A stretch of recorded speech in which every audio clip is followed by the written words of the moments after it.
All right, welcome to episode number 174 of Live Drawing. Um, I just wanted something nice to look at. These are the Joe St. Pierre and the Craig Russo covers for Undersea Hero.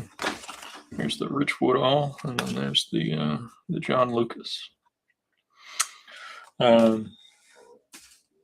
Talked to the printer today. Books shipped today, so they're on their way to me. I am surrounded by shipping stuff and things as they come in. We're working our way there. And tonight we're actually going to be working on the last piece of art for publication for this project, and it's the field guide, which was one of the stretch goals. I finished this first page. This is all the fishes. And these are the things that you would maybe see when you're walking the New England Atlantic shores. These are the kind of creatures. For people who don't know me, my background, I a long time ago worked at the Mariah Mitchell Aquarium on Nantucket, and we used to do marine ecology field trips. We called them the beach walks, and we would take these big seine nets out into the water, collect a bunch of stuff, and then educate people about them. And these are basically the most common fish you would see in the area. And the final field guide, this will be the artwork, but it'll be rearranged to fit into the brochure. These are the fishes, and then we're working on the invertebrates and the crustaceans. These are things like crabs and shrimp and different mollusks and all kinds of stuff that you might run into on the beach if you were just walking around exploring. And we keep working on the early bird sketches. So we finished this one last week on the stream. We've got a few others. When I have them all done, I'll take one big picture of everything so that people can see them all. So you can see those.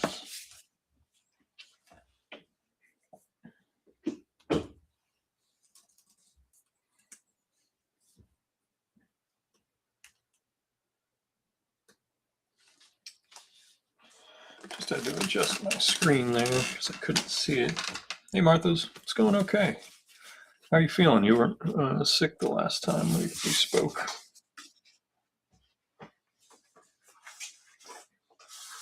This is that birthday drawing I finished for myself of my character Helena. I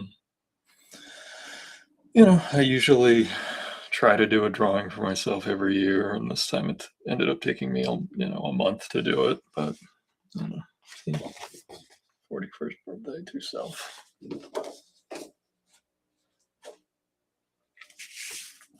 And so much like this one here, it's not photorealism. It's just in hopes that if you're walking around, if you had a net and you maybe ran into something, that it might help you identify what it is.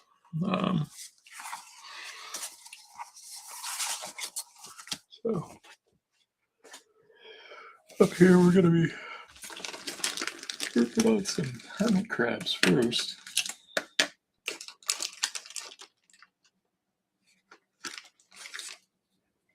Hey, Seashell.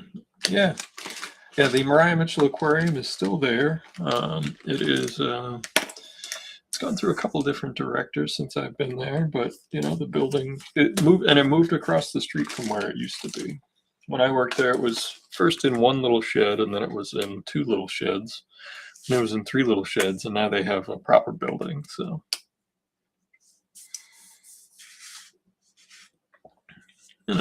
When I was a kid, I used to volunteer at the aquarium, and then when I got a little older, I worked there, and then I had to get a higher paying job. So that's how it goes.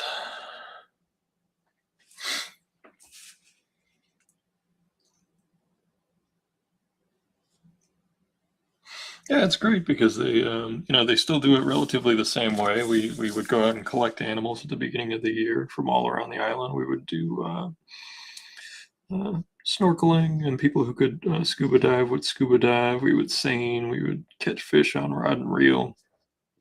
There was a time in my life where if you were looking for a certain species on the island, I knew where to find it. That included some rare tropical ones that would come up in the Gulf Stream in the summertime. Um, some of the more common tropical fish that you run into are like the snowy groupers. They're little teeny when you find them here. Same thing with little butterfly fish and mangrove snappers and permit. That's another type of game fish from down south. These are like little tropical fish that during the summer you could easily run into. Um, when you're fishing, there's flounder, killifish are like the most common fish in the around. It'll be a brochure guide. It'll be laminated. Yeah, this is called a goosefish. They're part of the stargazer family of fishes, related to monkfish. Um, they're related to also oyster toadfish, sculpin, gobies, and sea robins. Yeah, they're a puffer fish. Northern puffers are all around. Shad, sheepshead minnows. These are not drawn to scale. I should mention that as well. So, like a big ocean sunfish is basically the size of like a smart car. Oh yeah, and these are all fish that I have seen are caught here. Barrel fish are neat because when they're juveniles, they have this dark like slime coating, and as they get older, they lose that, and it's like a protective thing of when they're young. A lot of people know tautog and skates. That's the northernmost of the ray family that we have here. So yeah, this is the educational stuff, along with like throughout the book, there are what I label as neat ocean facts about sea creatures. So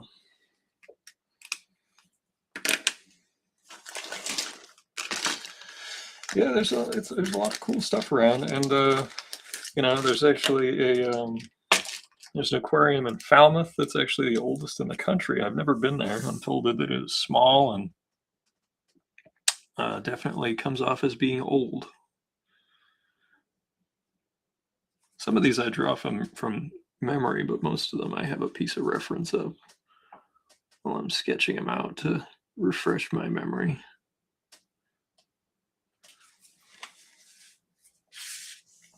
And there are plenty of other fishes and creatures that you can see in the waters around here, but it's unlikely that you'd see them up from the beach. The reason I included the ocean sunfish is because they're one of the animals that often gets mistaken for a shark because when they are near the surface, they have these two fins that tend to break the surface, and people misidentify them as shark fins. So.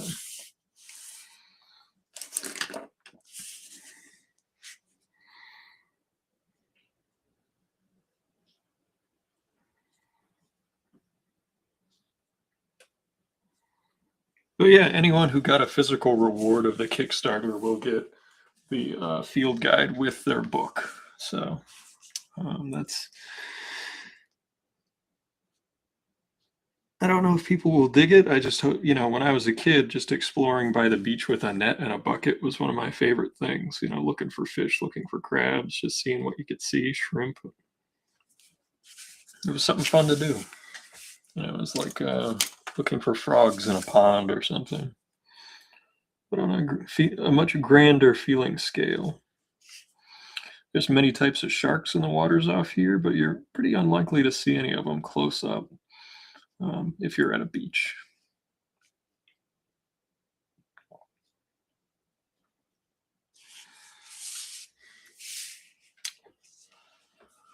There are two types of hermit crabs that you'll see in the area. One's called a flat clawed, one's called a long clawed hermit crab, and the flat clawed is the much larger of the two, and they can be big enough to fit into whelk and moon snail shells and all kinds of the larger mollusk snail family that are around here.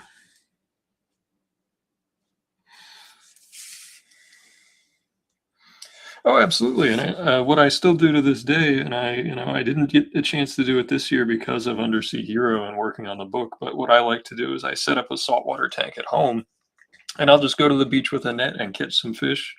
and I will have them as my roommates for the summer, and then in the fall I'll release them.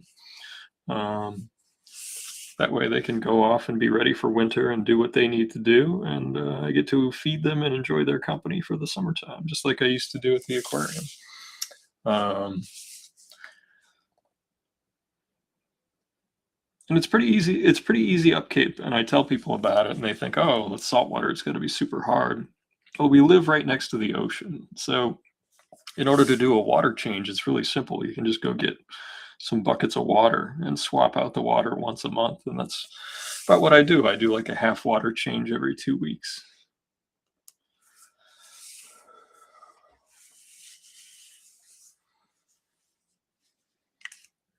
And it's not hard, you know. You just make sure that you know the species you're bringing in, because some of them don't like to be roommates.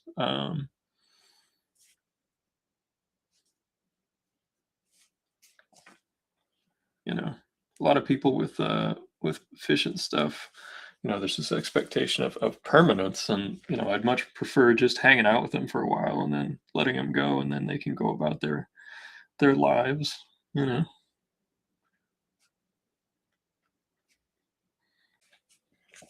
I always like to say that, like, and there's some of them that actually are good for the tank, good for the ecosystem, like mud snails, which are down here. They're actually great for cleaning the tank, and they also, unlike periwinkles, won't like crawl out of the tank. So they have that going for them. A periwinkle, which are like those little tiny snails you see at the beach, they'll crawl out of the tank. Um,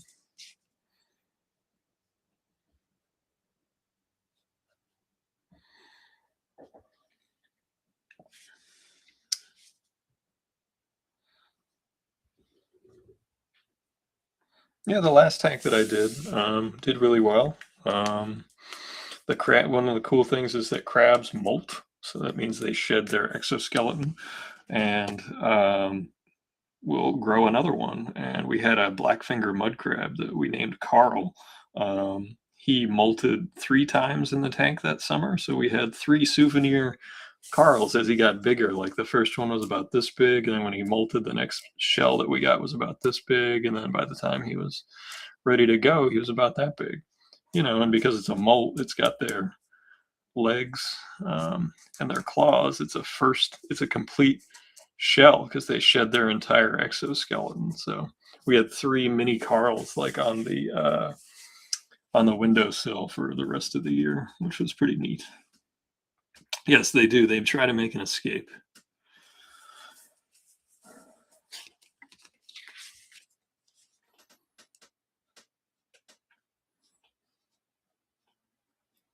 And I know most people are probably into the book for the superhero elements and the humor that's like some of the other stuff I've done on the tick and things. But I don't know. I wanted there to be an educational element to it, and I thought if I could make it interactive by like, hey, just bring this field guide with you to the beach next time you go, and you might see something, learn something about something you see every time you go there.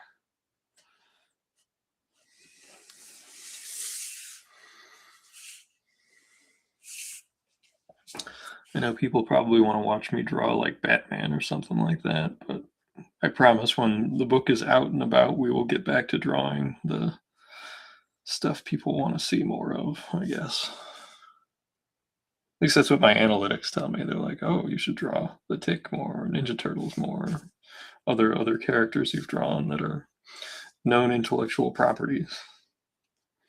I'm always going to draw my own characters though, so like, there's always going to be. Uh, I've got new characters that I want to develop. I've got Helena. I've got Undersea Hero. I've got all kinds of stuff that I want to keep growing that are my own.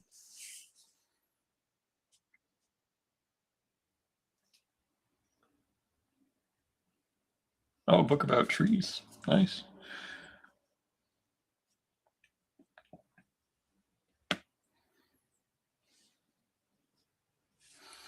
You know, and it's funny because I usually prefer to read fiction. So, like, I'd rather there be some educational elements to fiction than just reading a straight nonfiction book, you know, on my leisure time. You know, I've read enough nonfiction, and I can recommend some good stuff, but like if I'm just goofing off and I want to just read for my enjoyment, I tend to read fiction. I do.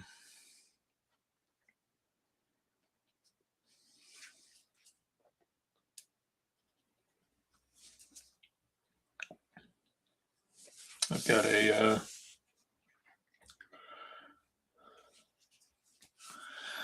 I've got a Arthur Clarke book that I'm waiting to read. That's over on my desk. He's the guy that wrote 2001: A Space Odyssey. That's his most well-known work. But the story I tell people to read of his is called Prelude to Mars. It's a novella, so if you ever get a chance to read that, it's really good. The ideas of humanity and space travel and things like that. He's known for less sensational science fiction, I would say.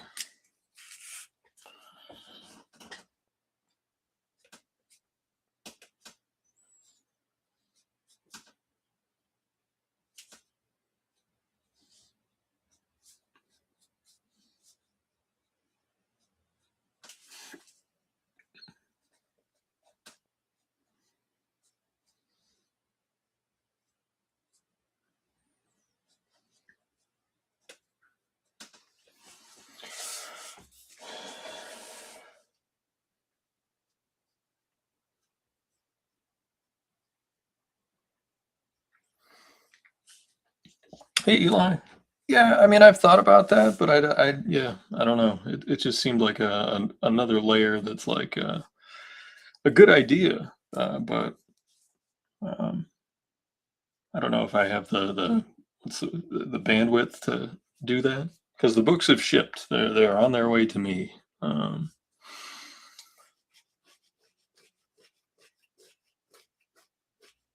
I've totally done that as well when I order a book and it shows up and it's usually it's the other way. Usually it's like, oh, I'm getting a normal size paperback and it'll be one of the little teeny like pocket sized editions or whatever. So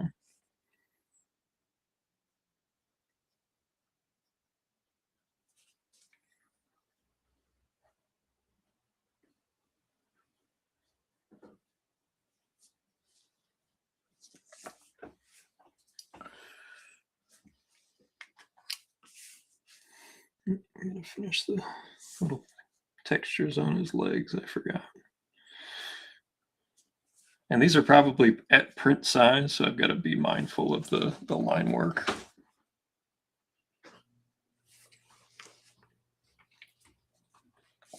This is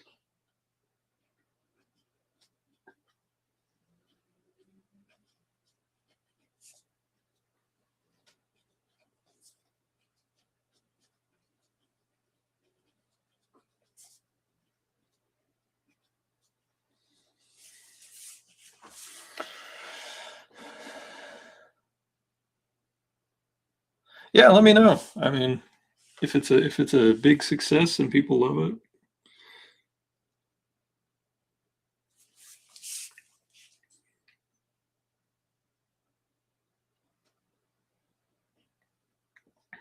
yeah, it's one of those where I just didn't. Again, like I'd have to, set up all the QR codes and everything in order to get that to work.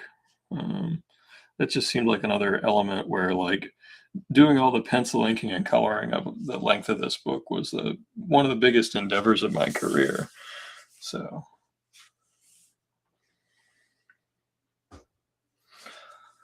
adding a whole nother layer to it would be a whole different thing. That's the kind of thing where maybe in the future, like if I did a regular sized issue, which I anticipate future Undersea Hero editions to just be, your classic 18 to 24 pages instead of 72.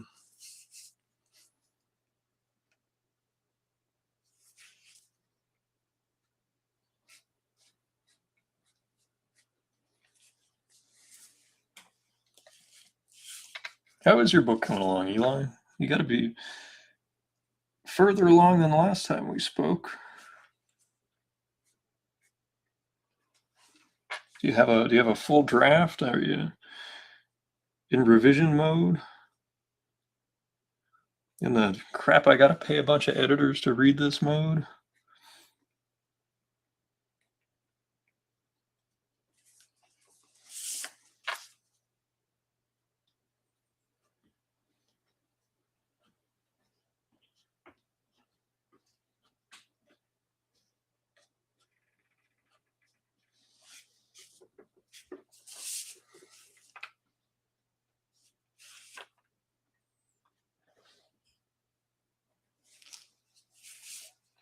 Yeah, redoing stuff is difficult. I mean, when you see the making of Zine, which I think I got shown on here a couple times. I don't know if I have a copy here. Yeah, here it is. When you see the making of Zine, there's like pages that I completely redrew. Like here, I show you the prelim, and then I show you one of the abandoned versions of the page set. And then if you compare it to the published one that's in the book, it's different. So, but I talk about chasing the energy of the prelims is like one of those things that. Then there's the story that Jeff and I did, which I don't want to spoil. And then just more comparative artwork.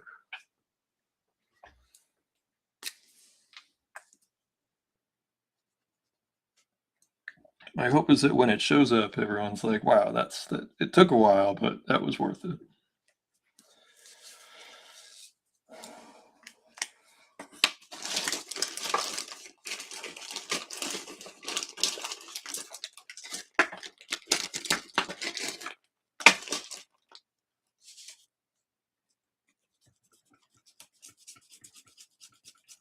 This is just a kneaded eraser to pick up some of the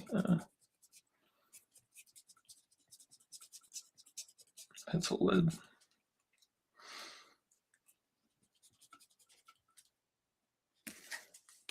And then the smaller hermit crabs that live in the area are called long-clawed hermit crabs.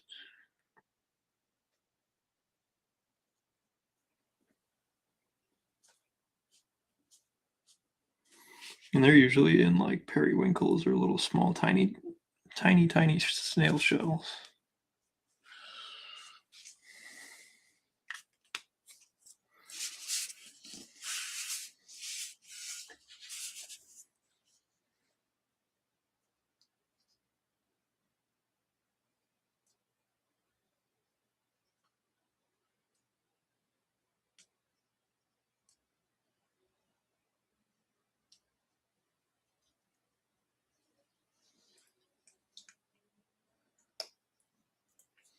Oh yeah, I did see the post about your renovations. I hope that's all going according to plan. Only a few chapters to go.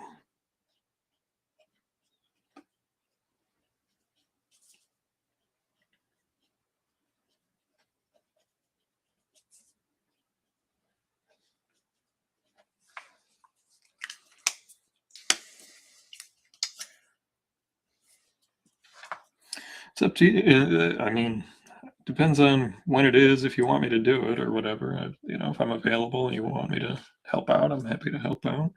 I don't know if my voice is very good for anything in reading or acting, but I'm willing to be a good sport and help out.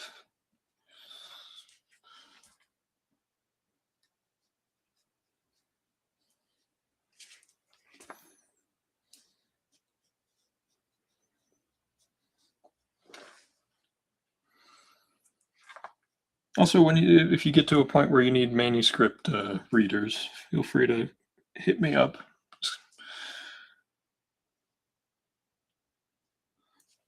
Our friend Desiree is good at that too. She does that. She's a professional writer and she's done editorial work, so she would be a good person to bother.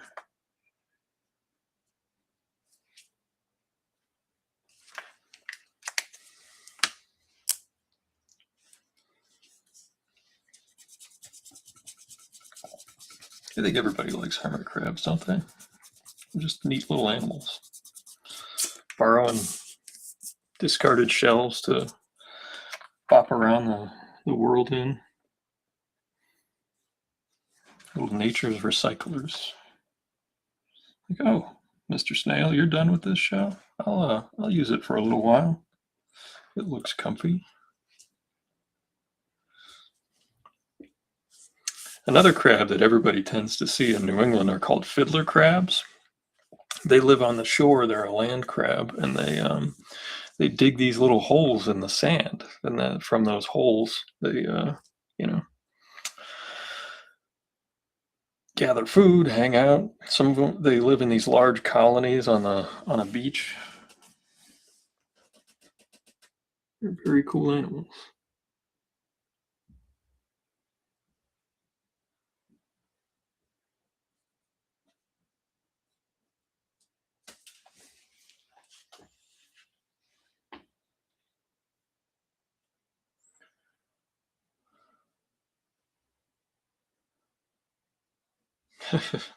Thanks very much, Eli.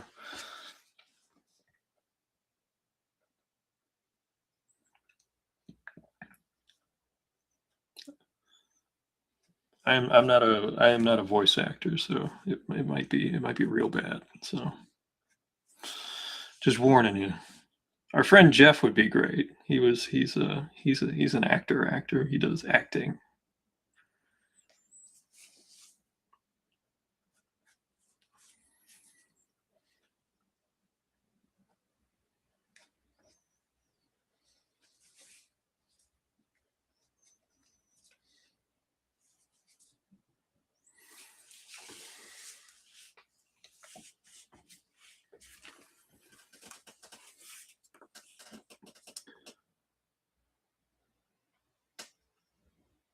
One thing is certainly happening is that the whatever day the books arrive, I am not doing any work on anything that night. That's just not happening.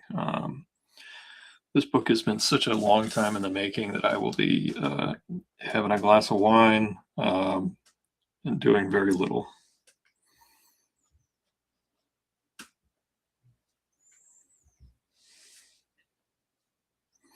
Maybe I'll go out to dinner. I don't know. Go get a hamburger or something. Something I don't eat very often.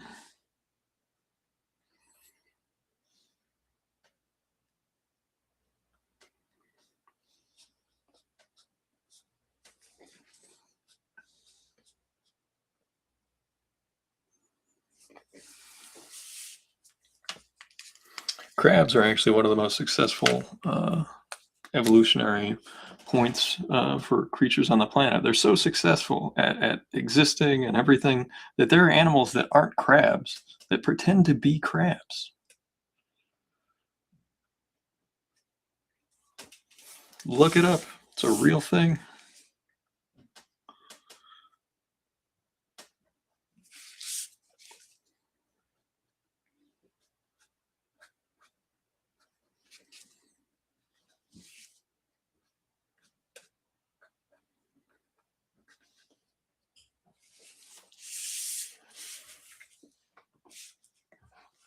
Fiddler crabs actually have like these little hairs on their legs.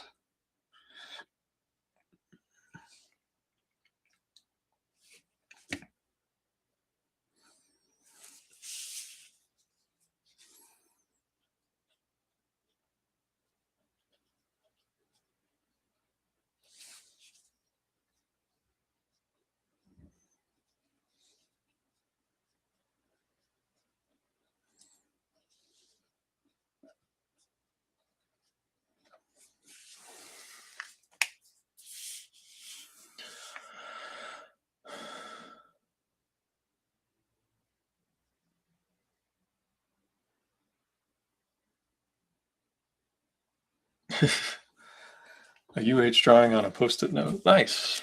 That's a good idea. Well, Gabe is good at that stuff. Gabe is that's Gabe's wheelhouse doing animatics and stuff. So you got a good person on your team there. So I was lucky to get the yeah, that would be cool. That's a similar thing as I'm doing with Undersea Heroes. So if I had the money, there's just so many tick story ideas that the creators I've spoken with over the years have that I think that they would be adaptable into Undersea Heroes stuff if they so chose. So I don't have it in front of me, but Gabe did a beautiful pinup. Did I watch Game of Thrones? I didn't have HBO, so I couldn't watch Game of Thrones. That was one of those shows where during conventions, people would see that I was working on like a fantasy book, like Conan or my Acts of Helena stories, and they'd be like, "Oh, you must love Game of Thrones," and then they would have like they would be mad at me for not having HBO. Um, I did see 2 episodes of the show though. I saw one that had Sean Bean in it, and then one that didn't. That's how I would describe the difference between the two.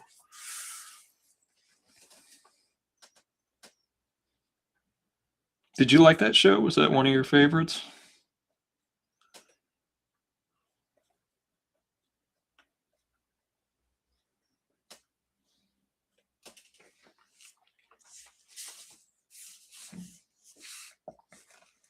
People loved that show. It was a cultural phenomenon.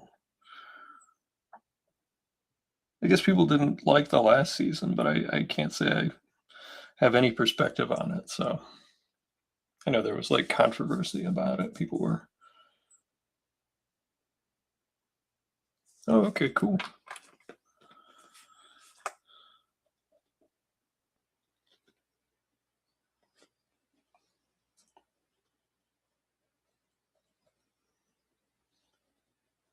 Yeah, my dad liked that show. He was a fan. He watched it every week.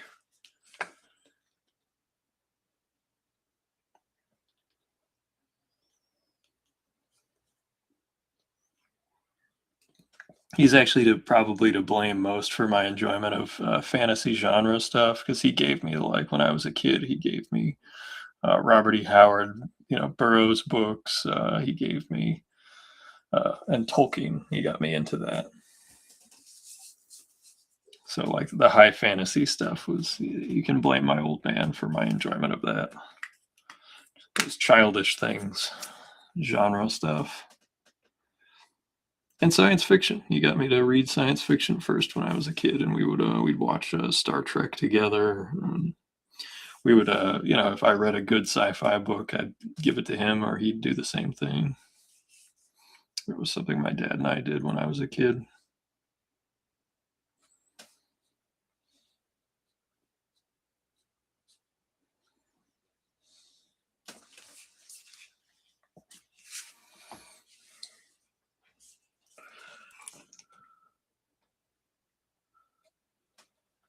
Over the years, I would see some of the actors and stuff that were in the show at conventions and things, but I remember meeting Momoa a couple times. He was nice. He was actually one of the only actors I've ever seen, and I mean this. I can count on one hand the number of actors that walked the comic book artist alley area in my entire career, and he was one of them. And he would go around and like buy stuff and talk to artists and just hang out and be cool. Um,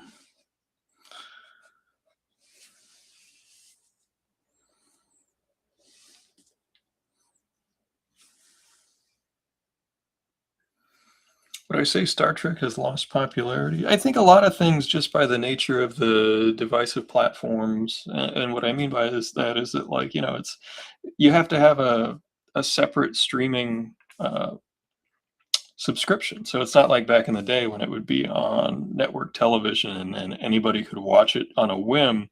They've essentially created destination shopping for television instead of what they used to call impulse buys, where you would, oh, it's right here at the checkout. Well, I'll just pick it up, and that was part of the benefit of having things on network television was that, you could get people to watch that, you know, just had rabbit ears at home or whatever, an antenna.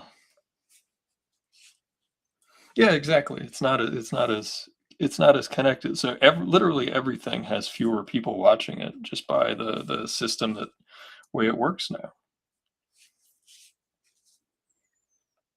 It's not a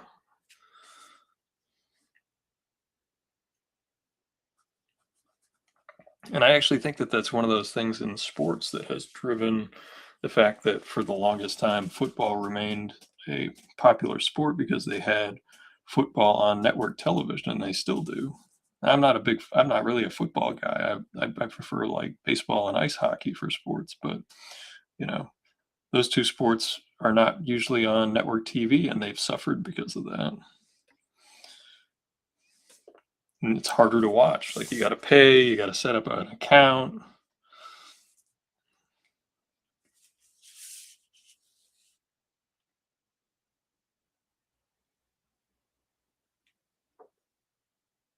Oh, he's in a new movie. Yeah, when I first met him, it was when I think, just got cast as Aquaman. Like they had just announced it. He was just doing Game of Thrones, and he had done like Stargate and some of the other TV shows that he had done.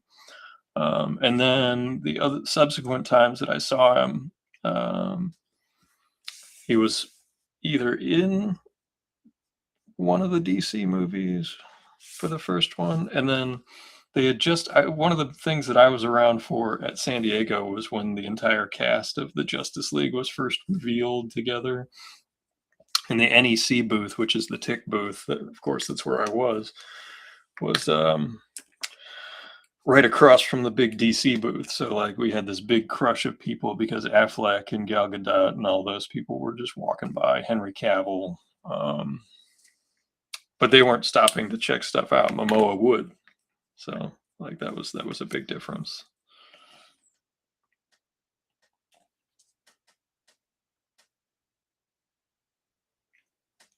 But that particular time, there was just a giant crush of people, um, and that was probably there were so many people pushing to get pictures with them that it was the one time in my entire like doing conventions career where I was legitimately worried for people's safety because that's how people were getting crushed up against the NEC table, and the table was like sliding because it was getting pushed up against, and it was just so many people.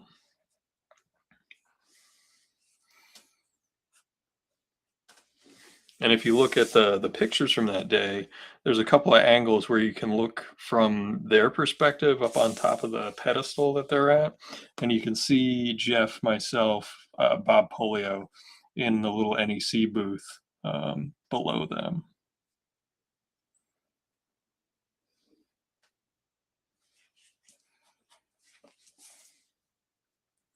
I decided to draw what their little homes look like on this, just because that's the most likely way that people are going to see them.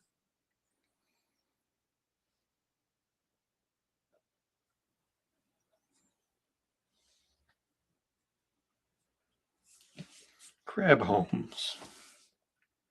I'm sure they're called burrows or something, but I wanted to make it nicer.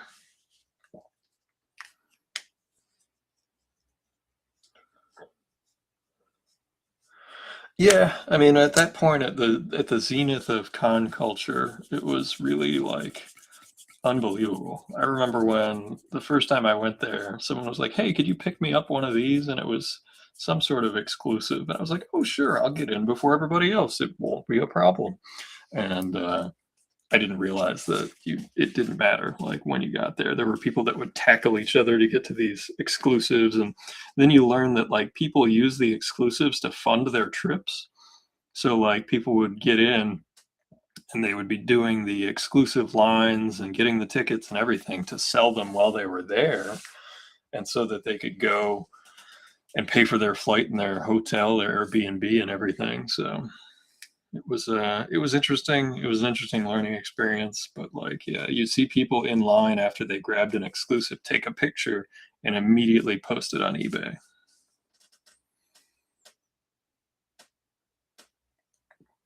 This right here is a creature that has a character in Undersea Hero that is of this species, and it's called a spider crab. And if you've looked around at a beach and seen crab shells, you've probably seen a spider crab. They have little points on their back. And they're also called decorator crabs because what they can do is they have like in their saliva, they have an adhesive, and they'll grab like little pieces of um, algae, and they will grab it and they'll glue it to their back, and they will decorate themselves.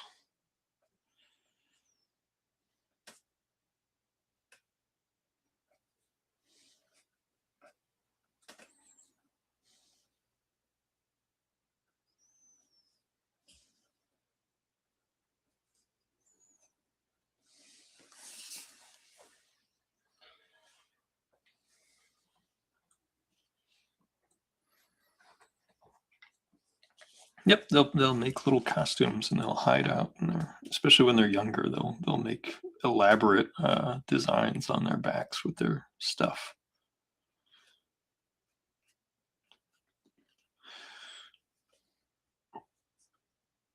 Yeah, it was crazy at that time, especially with like the Funko Pops. People lost their minds over those things. I mean, and I really am not a fan of them. Um, and I saw people like just being completely inhumane towards one another trying to get these things.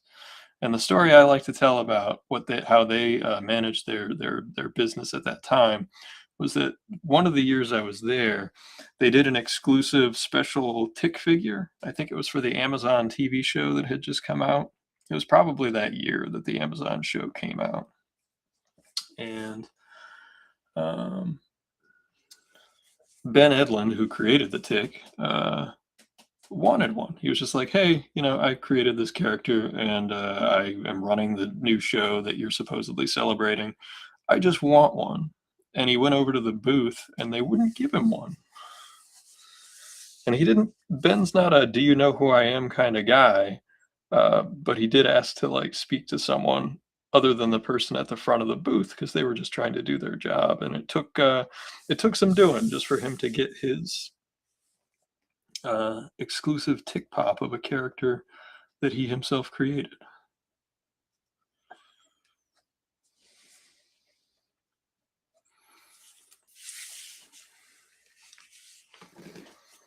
And look, they can. I was there, so I was sitting at the booth when Ben was just like kind of dejected that he didn't get one right away, and uh,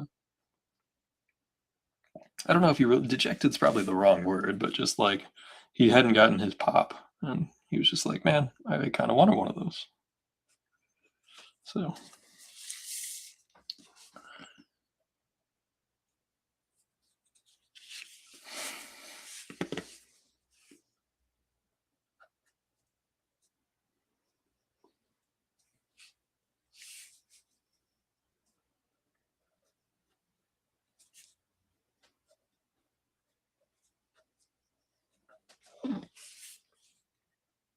you would think so. You would think so. But Ben, he's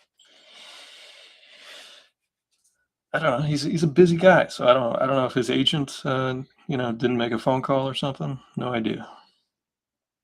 But he got his pop. He eventually got his pop. It just took an extra layer of asking. There's our spider crab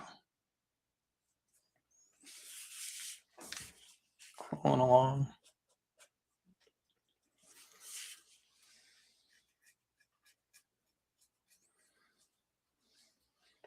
This was many years ago at this point, so believe me, it's not controversial. That was such a huge year. I mean, the tick was everywhere. It was they made a giant outdoor installation. We had exclusive comic books. We did signings. We met with the cast and everything.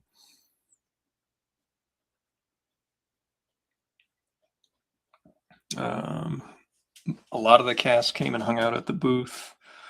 Um Townsend Coleman, who voiced the animated series Tick, was there. He signed at the booth, as did Rob Paulson, who voiced Arthur after season one. And then the gentleman who played Arthur in the newer TV show was there.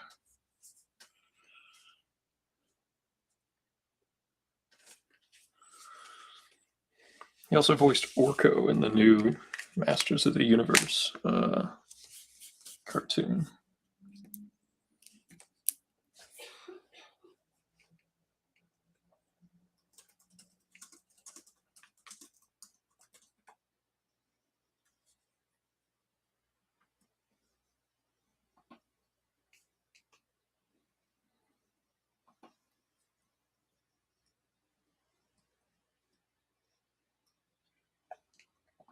Yeah, Griffin Newman. That was the. Sorry, Griffin. I know we hung out. This was been a long day.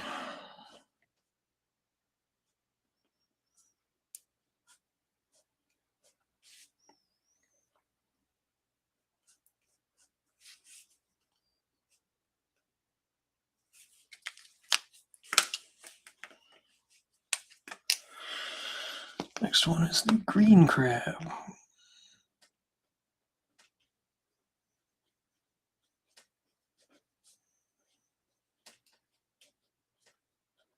The green crab is an invasive species. It's not native to the area. It was introduced by coming over in the ballast of ships, is what they believe. But the thing about crabs is they can just keep walking, so they might have just walked all the way here under the sea. But one of the theories is that they came over in the ballast of ships with like codium and a whole bunch of other non-native species that made their way here this way.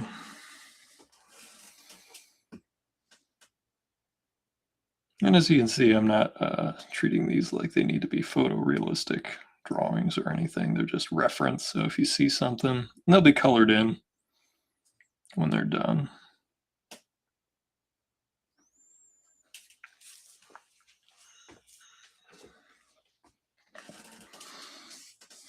This one's a cool crab when we get to that one. Green crabs, they're all over the place. You're very likely to see them at a beach. They're one of the two crabs that might be the ones that pinch you at as you're walking along. I would say a green crab or a lady crab, as it is called. It's the crab that's next to this one are generally the culprit. These ones bury themselves in the sand, so it's easy to not see them.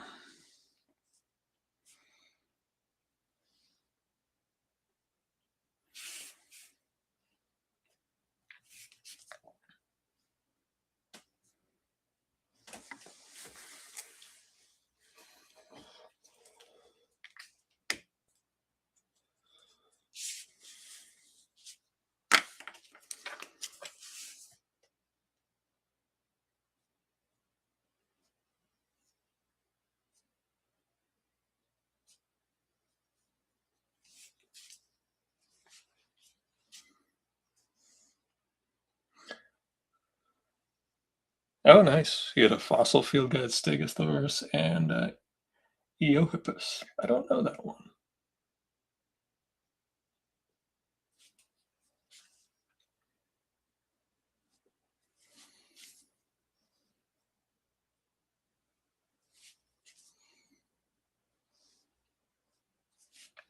North Oceanside or South Oceanside? I don't know what you mean. I'm not sure what the question. I try not to give my specific location away on the internet. I just say that I'm on my official stream code. It says I'm broadcasting from Massachusetts. But any of these creatures you could see at any beach or probably from basically the Chesapeake Bay north, I would say, up through Maine. You could see these critters doing stuff.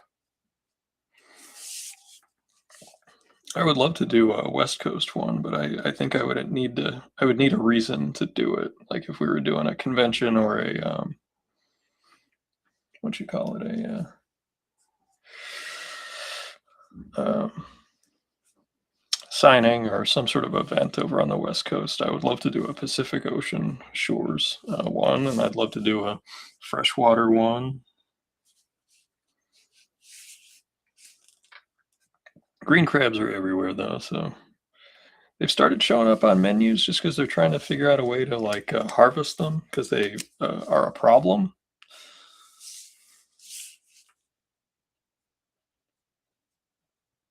They've got cool designs on their back too, and they actually come in two different colors. They're either green or orange.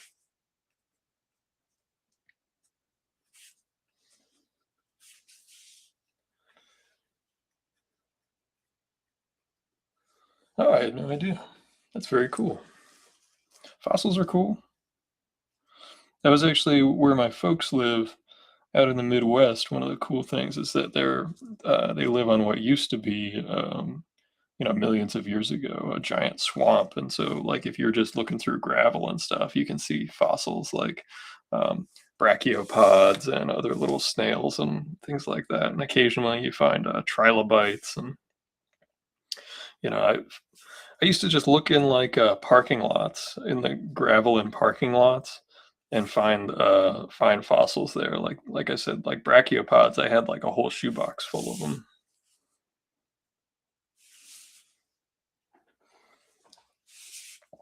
Back in olden times when I was in high school.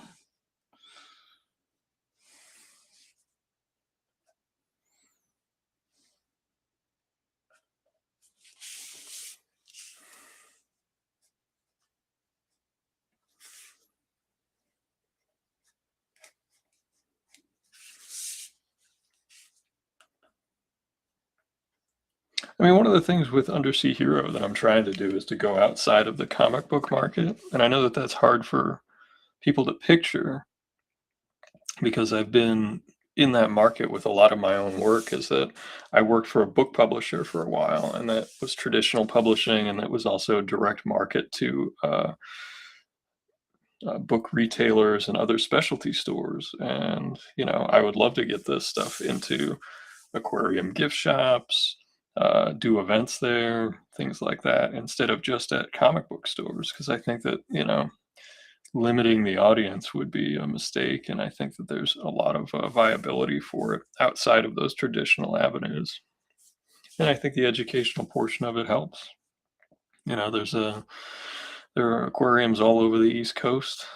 I used to make my parents take me to them when I was a kid, when I was a little kid. The Mystic Aquarium, if you've never been, is an incredible aquarium. They've got beluga whales there. They've got just a great new building that they built, before COVID. So if you're visiting New England, I recommend if you can make it down to Connecticut, the Mystic Aquarium. There's the New England Aquarium in Boston, which is great. They have Myrtle the turtle.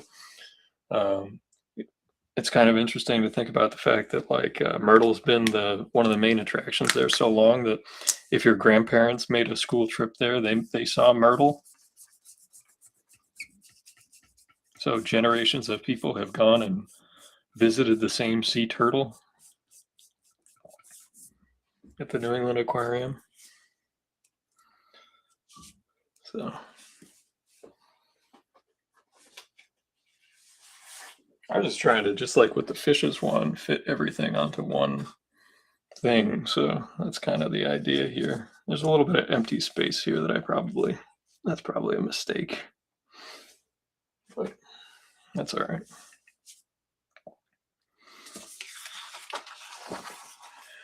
Maybe we'll draw one more crab and then we'll call it a night. I think we're probably boring people to death with crab and sea creature talk.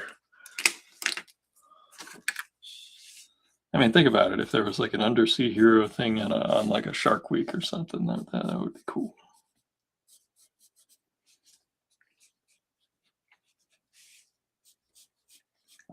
Fix these claws here.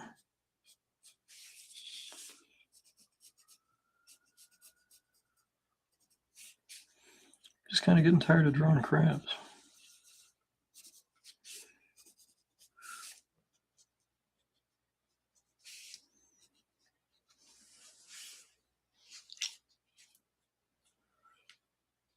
Oh, there you go. See, Eli knows. Carolina and retread the loggerhead.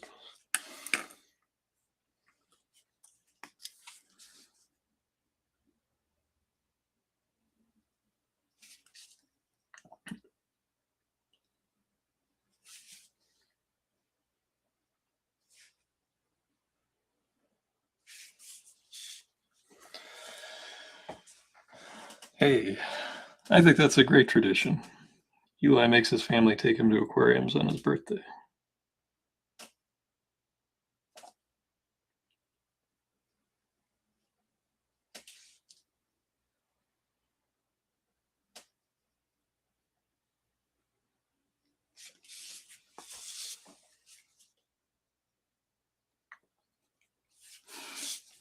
This particular type of crab can both swim and bury itself. It's got these paddles on its back legs and it swims by kicking its back legs. It's a very pretty crab if you ever get to see it. It's pink with like purple piping and these little spots on its back. It's a very pretty crab.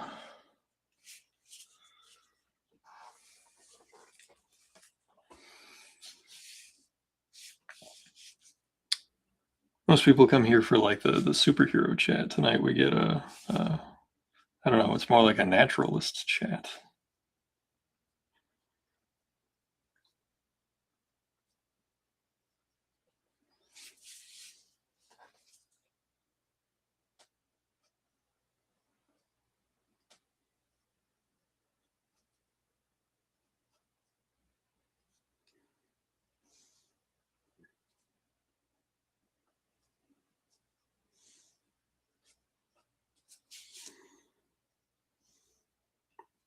Also has like some spikes on the armor, like at the elbow and stuff. It's a formidable crab. I would say second only to the blue crab in this area.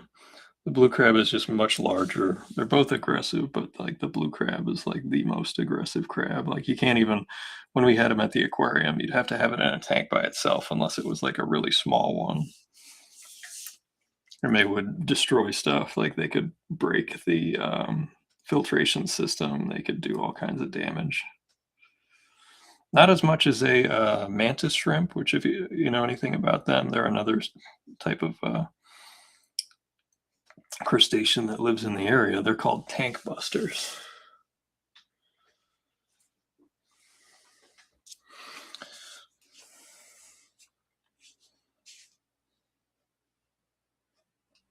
Trying to fix this blurry thing, but I need to get on to other stuff. Hey, I totally get it.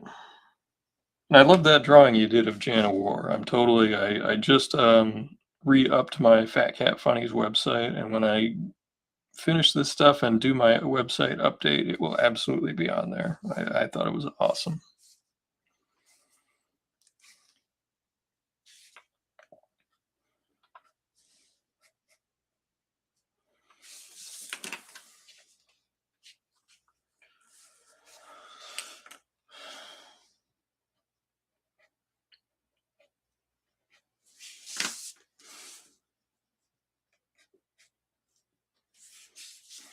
Jan's a cool character. She's got some interesting wrinkles to her character that we'll get into in future stories. You know, she's like good at the villain thing, but she's also, you know, more of a complete person than just that. In this one, I just needed to show that she was like really like her own person, has her own motivations, and was like trying to like with Colonel Feathers show what undersea villainy could really do when it was focused and smart and, you know, able to actually follow through with what they're doing. So, without any spoilers, I hope that that's at least interesting.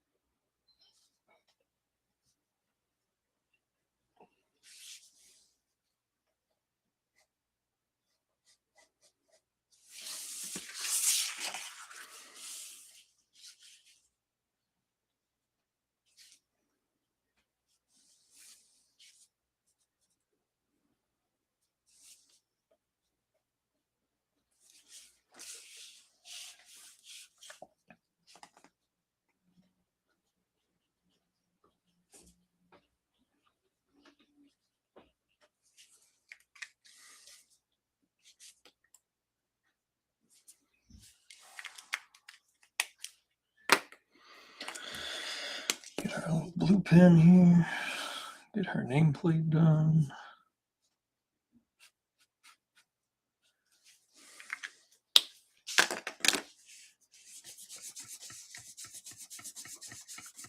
This one needs a little more work. We'll tweak it as we go.